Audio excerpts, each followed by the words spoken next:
ստի ու կեղծիքի, պատերազմի ու պարտության սիմվոլը, ուրանալով ազգային արժեքները պատերազմի հայտարարել հայոց երրորդ հանրապետությանը։ Այս տարիների ընթացքում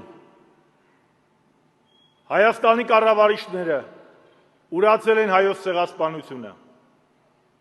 մարտահրավել են նետել հայ առաքելական ստուգ եկեղեցուն, Արցախը ճանաչել են Ադրբեջանի մաս,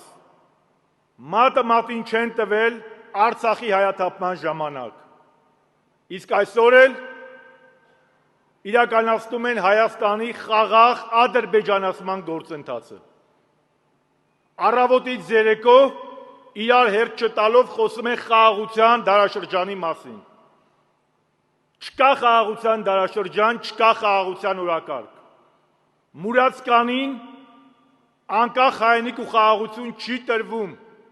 Մուրացկանին տրվում է ընդամենը անկելանոց։ Իսկ սրանք Հայաստանը տանում են դեպի վիլայեթացման։